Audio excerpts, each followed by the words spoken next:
part of a scene from a popular TV show, I guess. Now, through most of my life, on TV and in real life, it seems that the stereotype of girls when they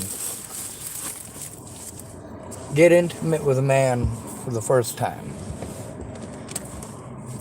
I've had jobs where, all right, first of all, it's not okay for guys to talk about their intimate lives with their partners. It's rude, and, a gentleman, doesn't kiss and tell, right? And we're told that a lot. We're not supposed to say anything. We're supposed to let her say something. If she says something to her friends, then they will treat you differently. And you should be able to figure out pretty quickly whether or not she likes you based on whether or not she's bragging about it to her friends. When it's a courtship, y'all are real weird about that. Ugh. Women are far more likely to decide whether or not they're going to date you based on their mother's opinion and their friend's opinion than a man is. If a guy likes you, he likes you. If you click, you click.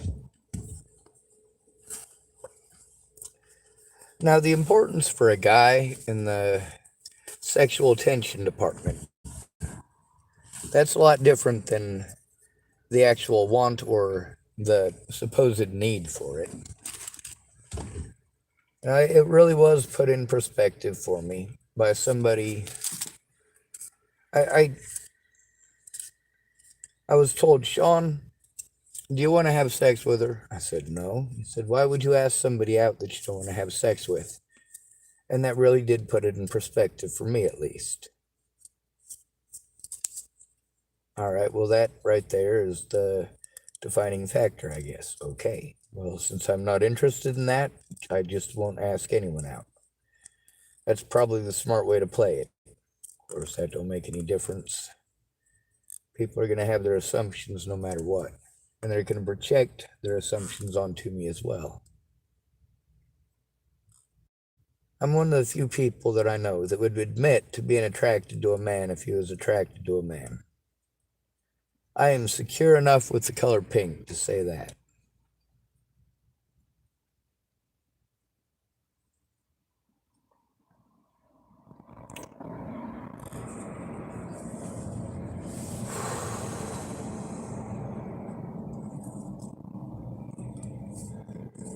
For a lot of women that I know, for example, when I worked at the Burger King in Longmont, one of the girls there had a really big crush on some guy. I don't know who it was. I didn't hang out with these people after work. But the important question was she wanted to know if they'd had sex yet. I mean, I don't know why I try to hide that word from y'all. Sex. Oh my God, it's a word. It's not going to kill you to hear that word. Many of you use that word.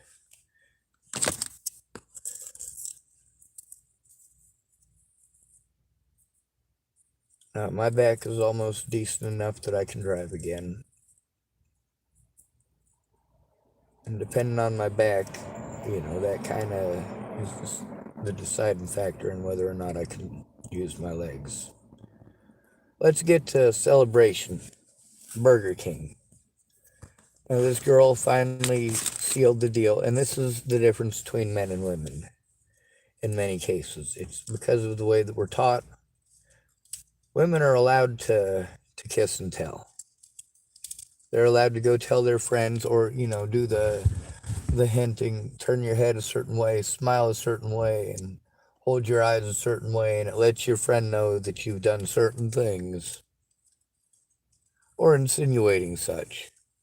And then there's the whole celebratory movement, the giddy, the arm flapping. You're allowed to do that when you're excited about your friend finally sealing the deal. That's what physical intimacy between two courting peoples generally means on a woman's side. It means that the deal is sealed and you two are together. Now, in modern day, It's very confusing because us guys don't know what to think.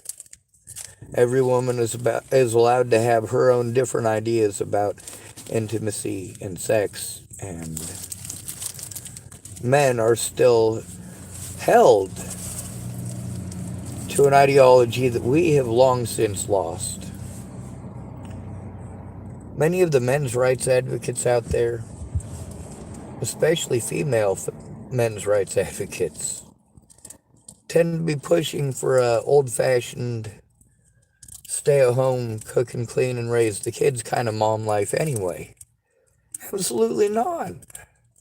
No. No. Just because you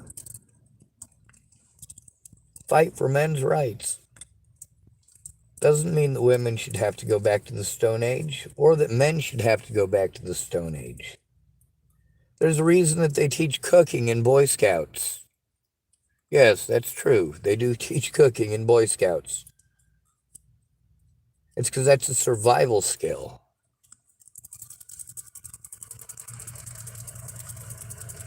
And it's a useful survival skill. Now, we place a lot of importance on that portion of the intimacy for a reason. We also get to see in movies and TV shows how that's put into a lot of them. You have to have the sex plot to keep people interested.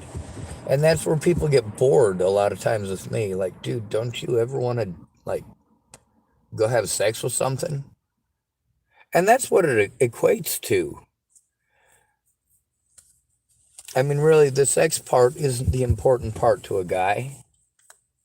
We push that real heavy, but really, it's nice to have somebody that you can trust and you can be vulnerable with. But you can't be vulnerable at any point in time, or it is seen as a sign of weakness.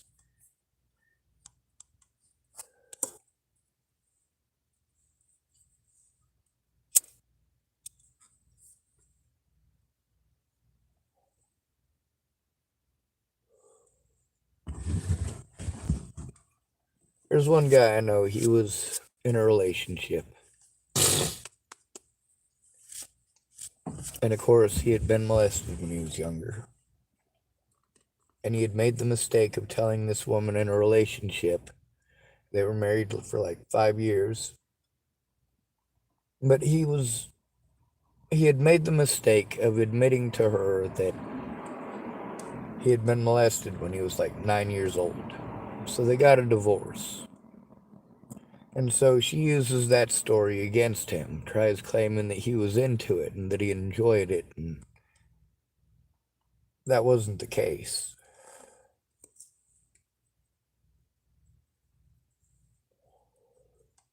A lot of times for guys, the sex thing is that, yes, he is sexually attracted to you.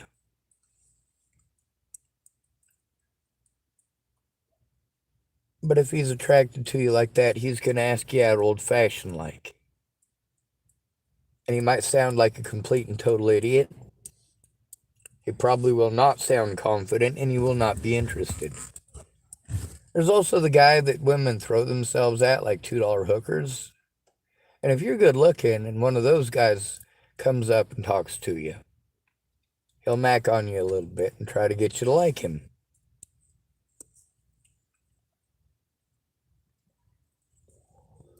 If he's good looking, you get to hear that stuff from your mom. Oh, you two will have some good looking kids.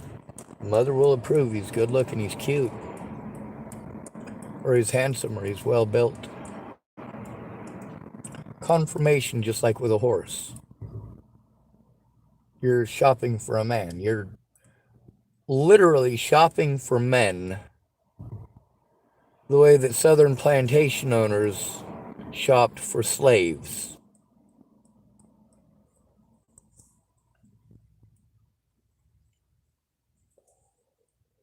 Does he have the right confirmation? Does he have the right pedigree? And then each of you have your own little fantasy about marriage. And you know what? There's some little girls that I knew growing up never thought about marriage. Never played with dolls either.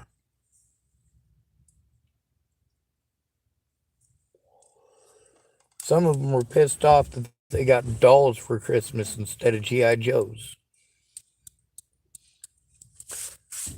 And not all of them ended up being lesbians, just so you know. Now we get to see with guys where, you finally, for a guy, it's called breaking the threshold. Once you've had sex with a woman, that's when you really get to start to know her in a relationship. Because before that, it's a game of courtship until she lets you pass the threshold. Now, for me, the threshold means something completely different. It means the threshold on a house. If you're going to be a gentleman, do not cross the threshold. Do not go home with a woman. That's just a bad idea. Always. Especially if she's drunk. You take her to her door and you go no further. You don't want to end up in a situation where you get man trapped or prison trapped.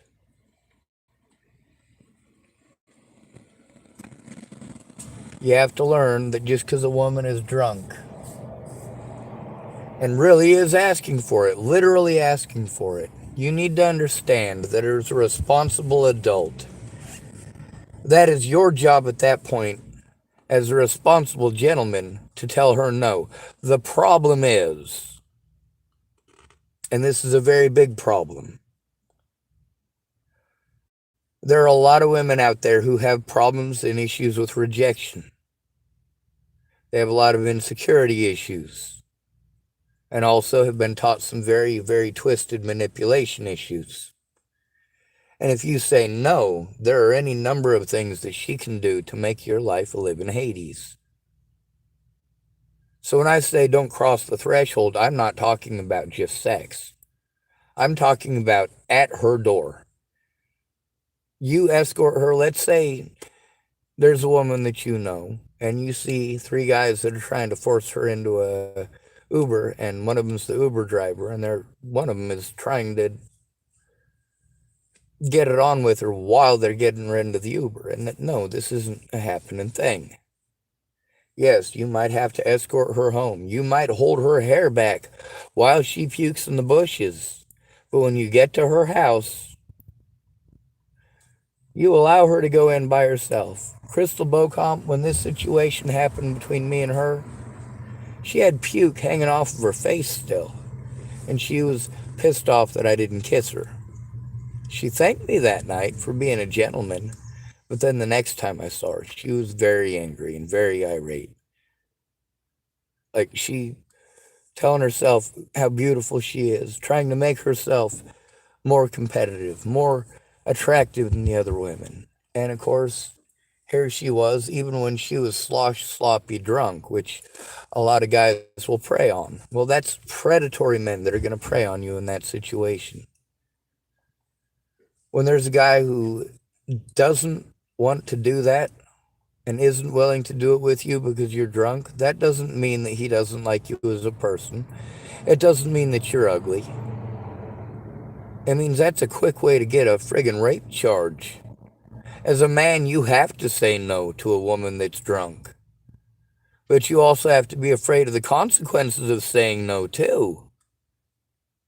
It's a scary world to live in.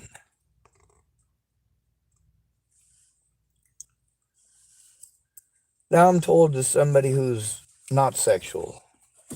I looked up the definition, and it says asexual, but I read the definition for that, and especially according to the new designational flags that we have for the LGBT community, I don't really fit the criteria entirely. I mean, they have what's called gray asexual.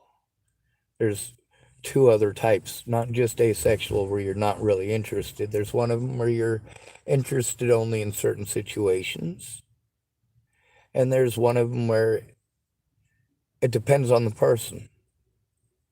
For me, it has always been dependent upon the person.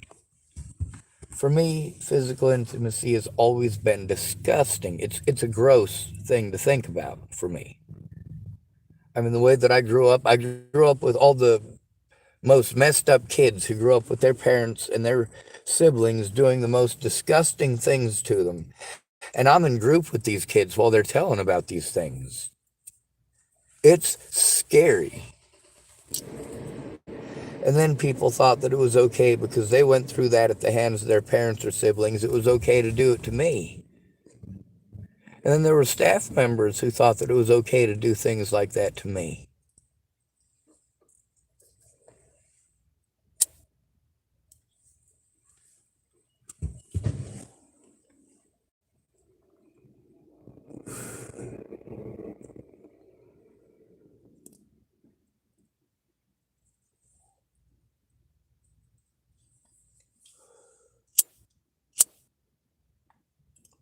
The importance of sex.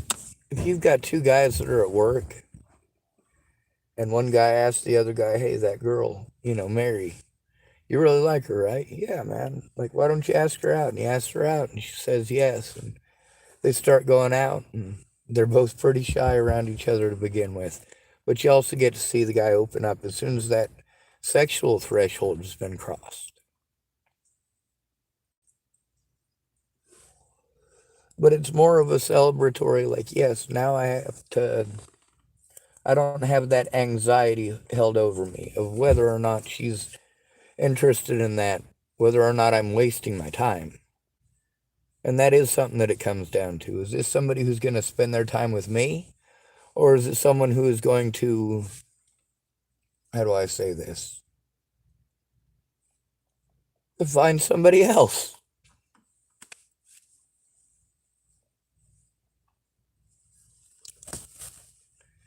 And it's okay to do that too, by the way. It's okay to decide that you're done with somebody and you want to move on. A lot of women that I know are not able to move on.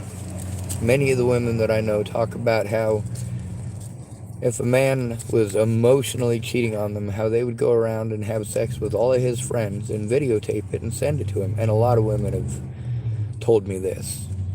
There's also a lot of women, like at the Burger King, who, when one of the young ladies there had finally had sex with a guy there, that's the part for them that seals the deal.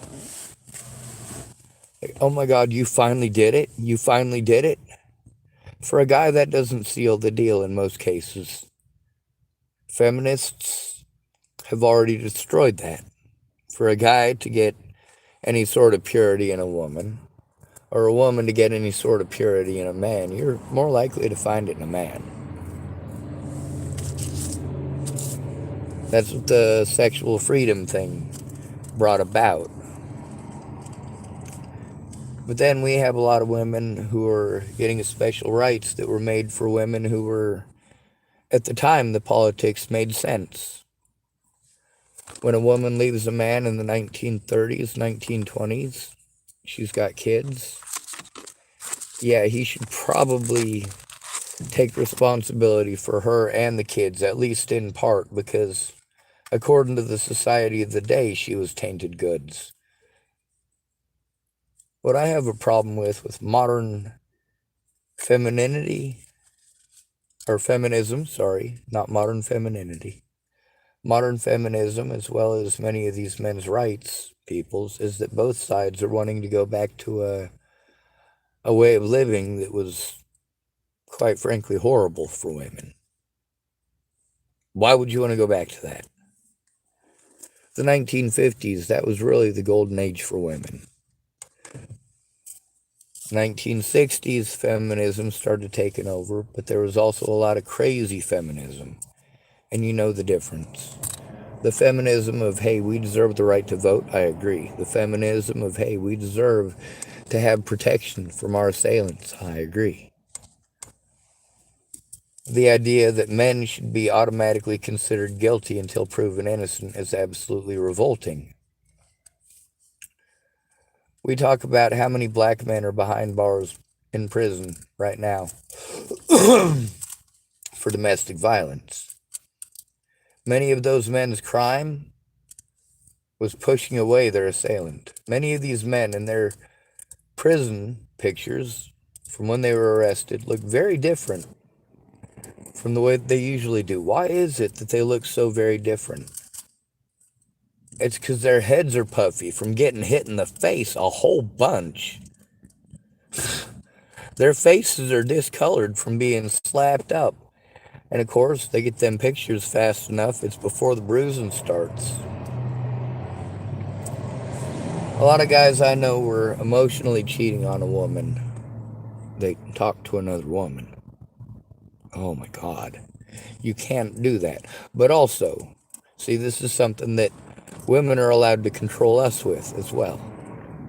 Please don't be a tool. Please don't be this guy.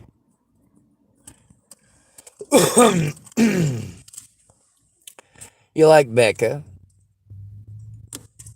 She's always been nice to you, and she's very pretty. She doesn't give you any problems. And she's going out with this guy that is a complete and total jerk to you.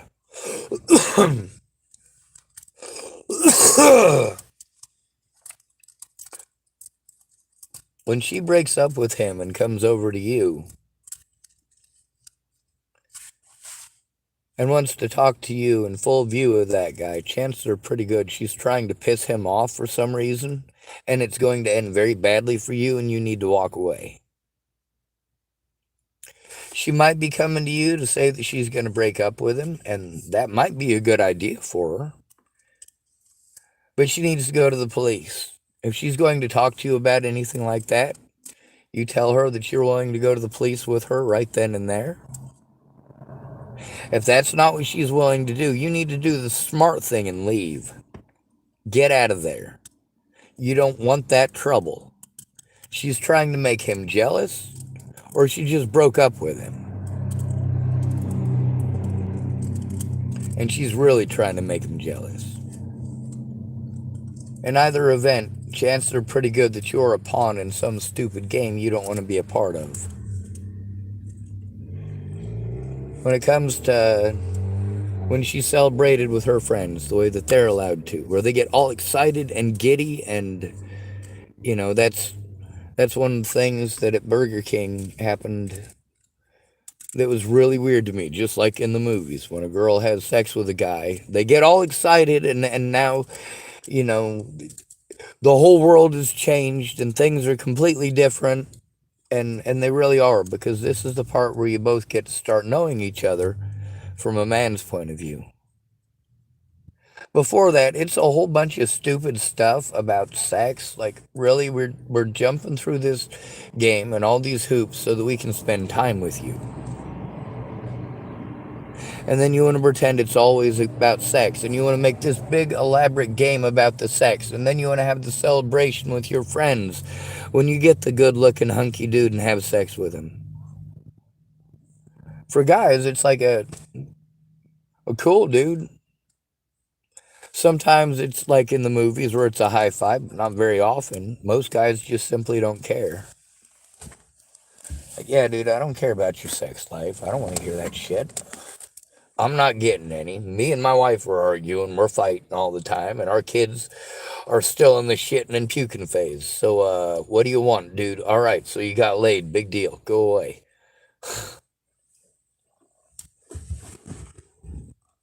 Let me know when you need a stroller.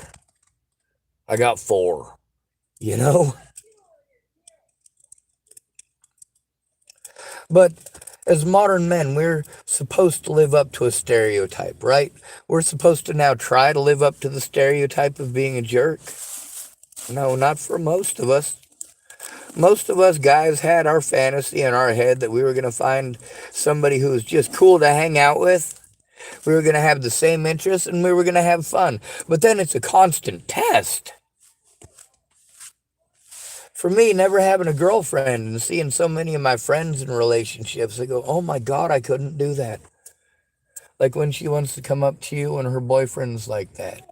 And the whole jealousy thing. It's like, well, hold on a second. You're here with your boyfriend. He doesn't like me. He's a big jerk. He knows pretty much everybody's got a crush on you. And here you are talking to me in view of him.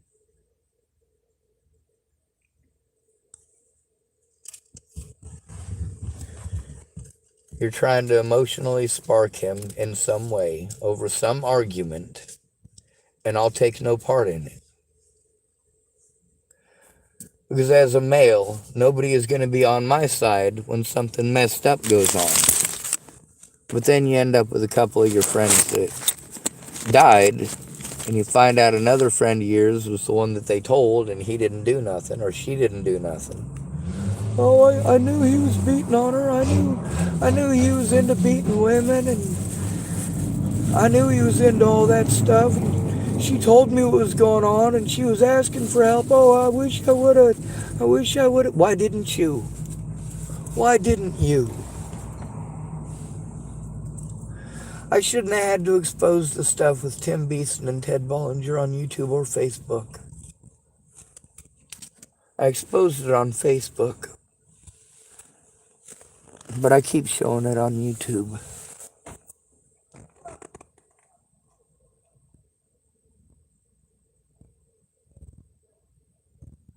Oh, those kids in there screaming freaks me out.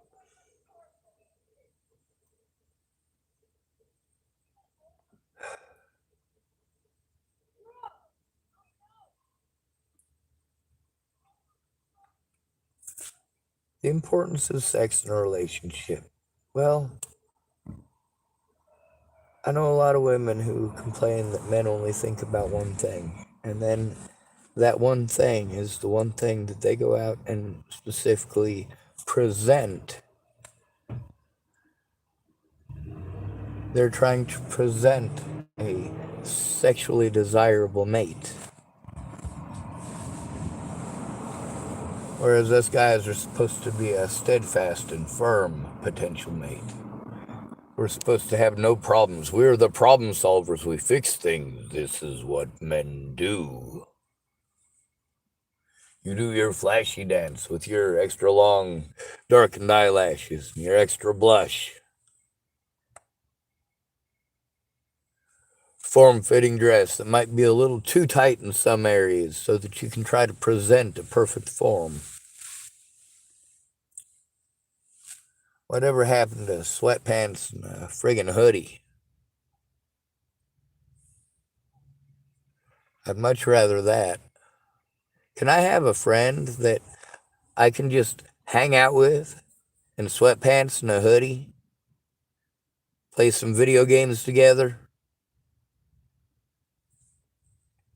Doesn't matter if it's a man or a woman.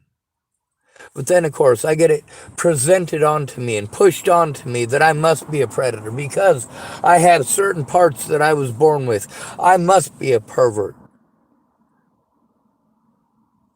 I must only be after one thing. You know what? I didn't learn how to draw pictures so that I could get laid.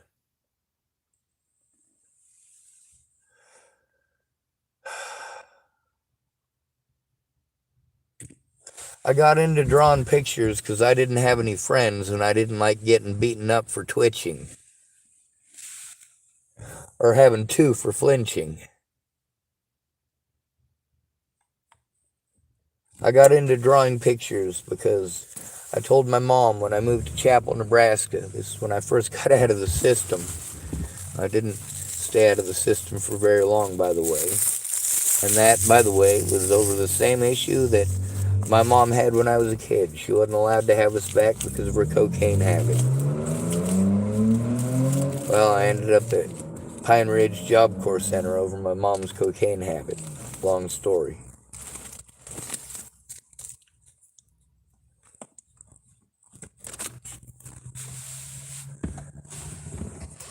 Birth control allowed women a lot of control as far as who they get to decide who they date.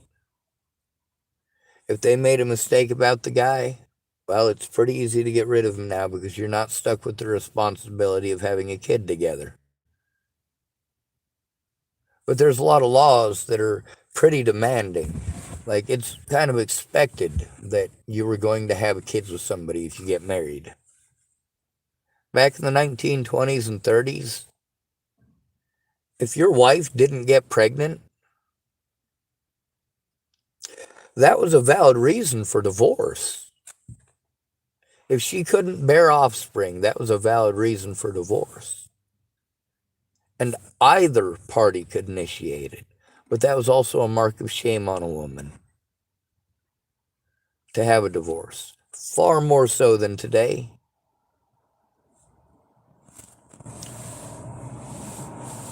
Back then, a mark of divorce on a woman was a horrible mark, and for a man, it was just kind of a bad mark.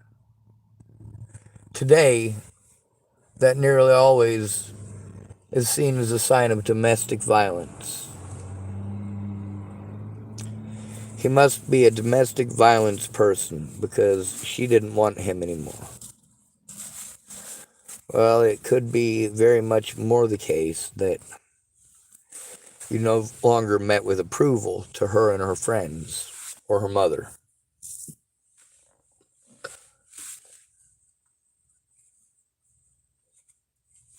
A lot of times, because women have support groups,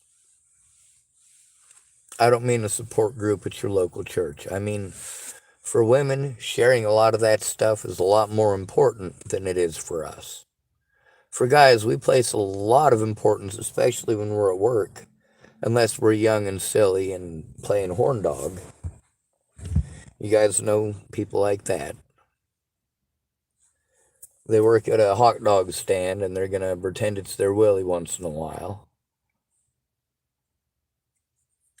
But for most of us, when we get into the job site or on a job site, we can't be focusing on your feminine parts. That's going to take away oxygen from our brain, and we need to make sure that we're paying attention to our surroundings so we don't get smacked in the hard hat or forget to put on our hard hat or position ourselves in a very, very not so happy position. Much the same as we need to make sure that we're not on drugs or alcohol when we go tree cutting.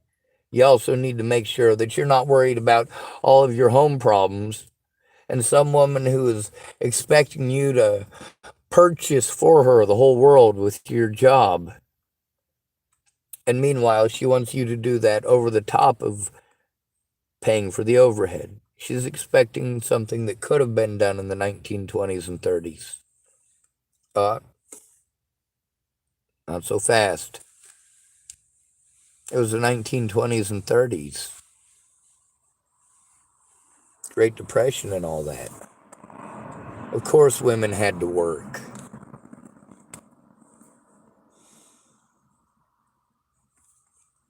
You weren't going to be able to raise a family without it. A lot of families, well, one thing that's different today than what we had back then. Today, if you got a family of 12, yeah, you can have them do the farm chores. That's not against the law. However, there are child labor laws. And you cannot just allow your kid to go to school until 3rd grade and then yank him out anymore and say, hey, I need him on the farm. He knows how to read and write passably enough that he doesn't need to be in school anymore. I need him back on the farm. Today, we don't have that. Today, you have to, and as a parent, you're held responsible for that child too. You have to hold on to that kid and make sure that they stay in school, regardless of what economic hardships that you have. And that's the byproduct. That's the reality of sex. It's offspring. What happens if that girl who's drunk and you escorted her home and she absolutely was not going to take no for an answer? What happens if you give in? Well, there's a chance you might get her pregnant. I don't know about you guys, but I'm not somebody who really goes around carrying condoms. I got some now because I got them from TCCHC out of the bathroom. But I didn't get them for having sex. Now, we also live in a world today where men are assumed to be guilty until they prove their innocence. And then police officers, well, just because a woman said it, it must be true. And these officers will do everything they can to separate you from the evidence that proves your innocence. See, when there's actual evidence, they need to not make it so that it's her word versus yours. They need to hear both sides, and they need to look at the evidence from both sides. Because in the modern world, a woman has the upper hand in every single case. Every single one of them, because of the assumption of guilt for a man. For a woman, the term mentally ill, she wants to use that as, oh, well, I'm traumatized. I have PTSD, but he's mentally ill. And you always want to point the finger. You want to use the term mentally ill for a woman as, oh, she's a poor, vulnerable girl. And for a man, it's, oh, he's mentally ill. He's a violent, sadistic SOB because he's a male. He must only want certain parts of her anatomy and the rest of her doesn't exist. No, in reality, I'm not sure if you understand, but whether or not our equipment works is oftentimes closely related to our stress level. How annoying are you? Do you really need that Gucci bag? Why did we just spend 4 hours for the ugliest color of brown to put in the baby's room? Oh yeah, and why didn't you tell me that wasn't my kid?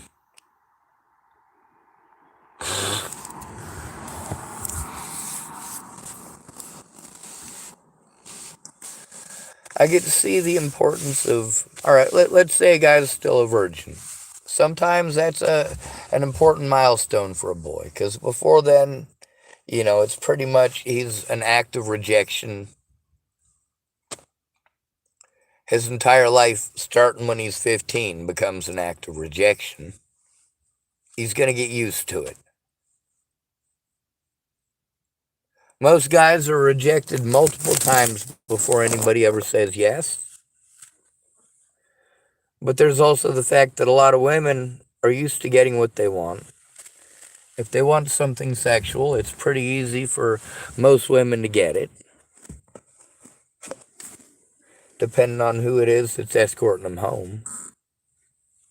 Is it someone who's a gentleman, or is it somebody who's trying to get a piece? Is it someone who respects women, or is it somebody who is just trying to get a piece? It's a double-edged sword. If you say no, you could end up with rape charges. If you say yes, you could end up with rape charges. What would the safe thing have been for me to do with Crystal Beauchamp when she was that drunk? And when she had those 3 men doing what it is they were doing? What would the safe thing have been for me to do? To walk away. That is what would have protected me the most. Now, Crystal Beauchamp didn't run around telling people I was a rapist or anything like that. She was just very hostile with me. She let me know that emotionally she was hurt because she didn't get, it's not the sex, it's the rejection that's inherent in it. And a lot of girls who really work hard to try to be pretty, when they're rejected, oh, that is a horrible thing to behold. I know a lot of guys who are with women that they thought were the best thing in the whole wide world because she was so pretty, so pretty, so pretty. And then after you've dated the prettiest girl in the world for a month, you're already begging for a reprieve. Oh my God, dude, she is so needy, so needy. Like, I always thought to myself, hey, if I get a good job after high school, I get myself a good job and I make some good money, get myself a good affordable car, dress pretty nice, hit the gym a bit, yeah, I'll have something presentable and I can have myself a good wife. But the problem is, he, just like many women on the other side too, you equate good looking to good person, instead of equating it to high maintenance or needy. Meanwhile, we live on planet Earth and we're human beings and we're subject to the ruling class. So we're all needy. Here in America, there's a lot of people who complain about how messed up it is. If all of the people here in Tillamook who talked about how messed up it is and told me their stories, if they all came forward at once at the local newspaper, every cop in this town would be gone overnight.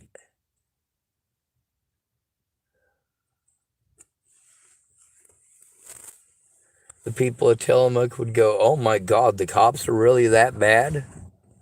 This is really where our taxpayer dollars are going, is to all these therapists? Cops are bullying people, human beings like this? Isn't that unconstitutional? Oh wait, that's right, most people do not consider the Constitution at all when they have ideas for the homeless. The ideas that people have for the homeless in this country, well, it wasn't so nice when we did those things to the Japanese in this country. It wasn't so nice when the Germans did those things to the Jews in Germany. Oh yeah, and those things already happen here in the United States. Homeless people are already murdered at a higher rate than literally any other group. Per capita, yeah, we're the most likely people to get killed in the United States. We are the most likely victims of murder. And you guys in houses, Los Angeles has the closest ratio. There are 2 murders against the homeless committed by people in houses for every 1 murder by a homeless person. That is against homeless people or people in houses for the homeless.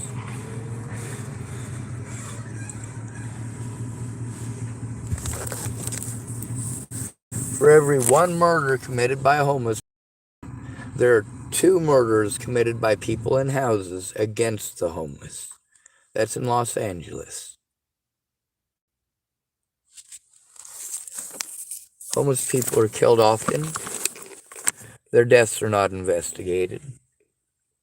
When Daniel Kitlitz died, they didn't even give him a full article to himself. He had to share one with a man who had his chest crushed and blunt force trauma to the head.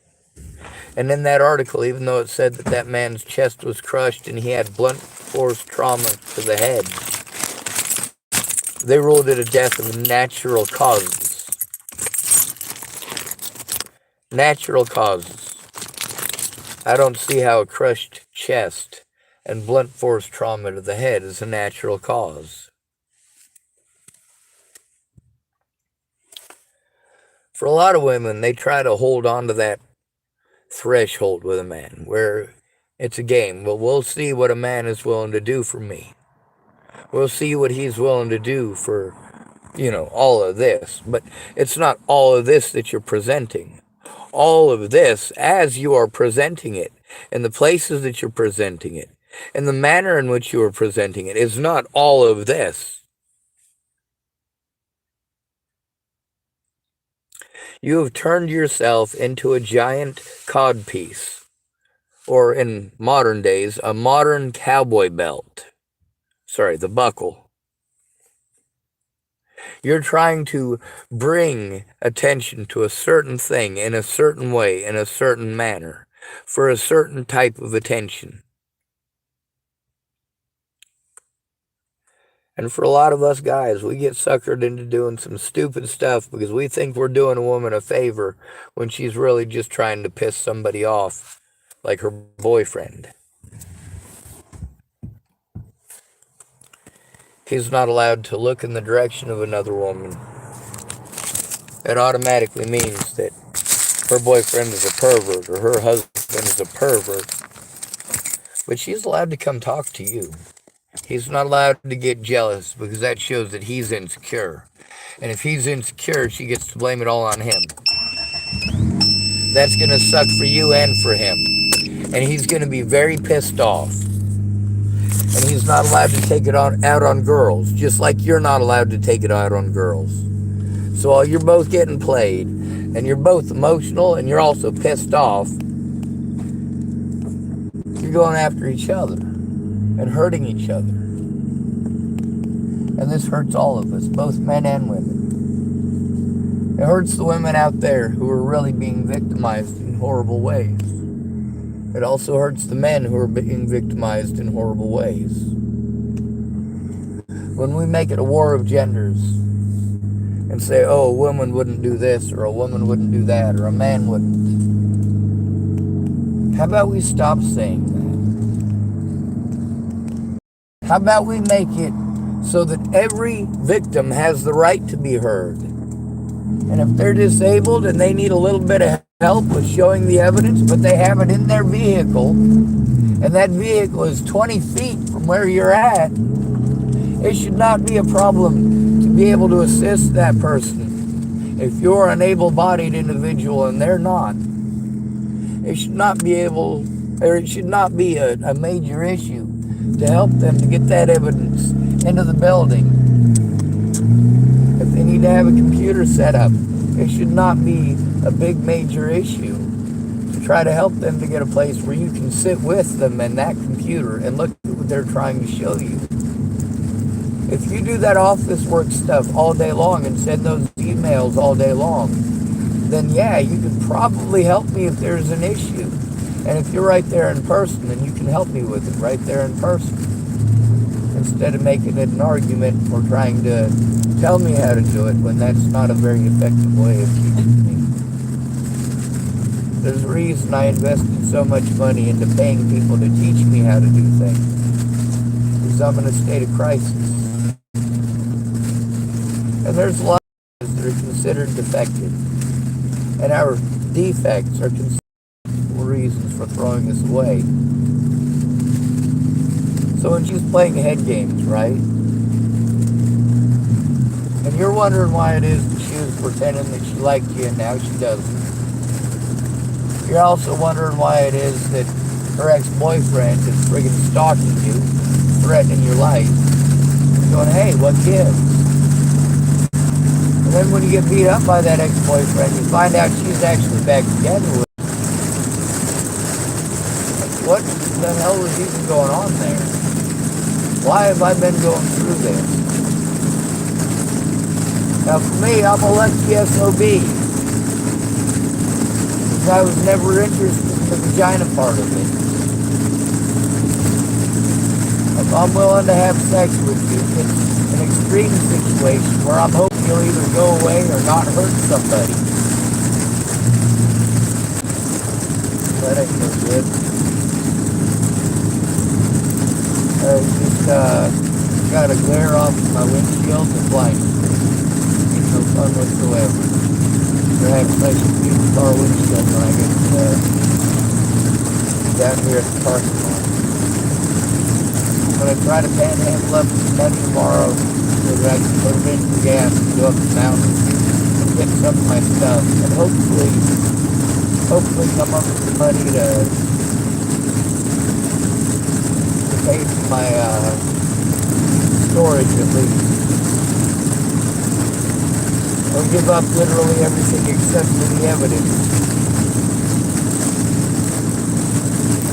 For a lot of guys, the significance and importance of having sex with a woman, unless it's losing your virginity, it's really because you want to get out of that awkward phase where she's acting really friggin' weird and you don't know what's up. Because she's going to tell you one thing and show you another. You're going to get mixed signals and not know what the hell is up, and those mixed signals are for a reason. Like, sure, she's telling you that she's not interested in you, and she doesn't really like you like that, and then she grabs your head and kisses you. Or she reaches down and grabs a hold of your you-know-what. And she tells you she probably shouldn't be doing that, but she's doing it to you anyway. So then later on, you got to deal with well, I told him this and I told him that and he wouldn't stop. No, it wasn't that he wouldn't stop. It's that he wouldn't stop you. I've told women no before. And it doesn't end well. They're not happy about it. It's not okay to reject a woman sexually. Even if she's not interested in you and she's just drunk. You got a catch-22 now because of old laws made for olden times with a bunch of old people, most of whom are now dead. They're not even alive anymore. The ones who were alive back then that were old enough to be in a relationship like that, they'd be in their, what would it, like 120s? Them be some old people. Now that women have options as far as dating goes, if they decide, back then it was a very selective process. If a woman was willing to go out with you, you also had to get the agreement of your parents in most cases. Does your mom approve? Does she think he's cute enough to have some cute babies with? Is he built from some good, ripe, and proper stock? From the father. The father's supposed to be the judge of morality. See, when it comes to having a daughter and having a selective mate for your daughter, that's really what it is. You want to make sure that that man is going to be a provider, that he's not going to drop off the entire family and be a nobody, that he's not going to, well, back then, like I said, for a woman getting a divorce or having children out of wedlock was a very, very, very big deal. And prior to that, it was an even bigger deal, like death sentence type of big deal.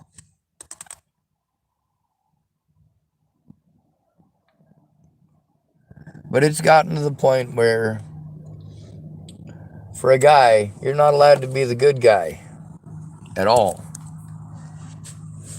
It's more beneficial for you and safer for you when she's drunk and wanting attention like that. It's safer for you to give her the attention that she wants and hope in the morning it's just all right, let's just not talk about this. But when it's a courtship thing, it's different for guys going to their buddies about a courtship than it is for a girl going to her friends about a courtship. Or they all get giddy and plan out their entire futures together with that husband, what they're going to do with him, and all this, that, and the other. And within his means, he's going to be able to do this. That's sometimes the conversation, but not usually. It's usually, I'm going to have this color in the nursery, and I'm going to have this color of wedding dress with this color of frosting on the cake. This is what the pieces on the top are going to look like. This is what my husband's going to look like. Many of the women that I know, when they talk about the kind of husband that they wanted as a younger person, they wanted Captain America.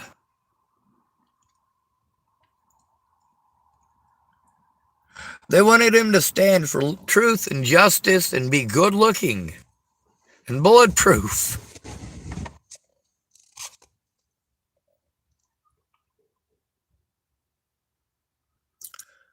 Like, hell yeah. I'm glad to have a husband like that. I want to have a husband that's a superhero. Then I wouldn't feel so bad about serving him some tea and coffee once in a while. Now we get these men's rights advocacy places that want to keep pushing that as an expectation. That has not been an expectation for most of us in decades. For me, it was never an expectation. Do I expect a woman to cook and clean for me? No. If she chooses to do that, does that mean that I have to date her or have kids with her? No.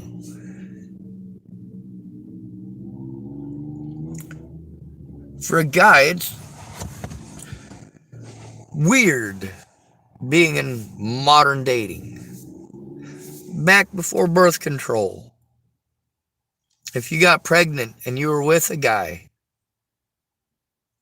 yeah, you were going to take responsibility for that. It was a very, very shameful thing to have a child out of wedlock. It was also a very shameful thing to leave your wife and kids. This is the part where women really got the upper hand during that era.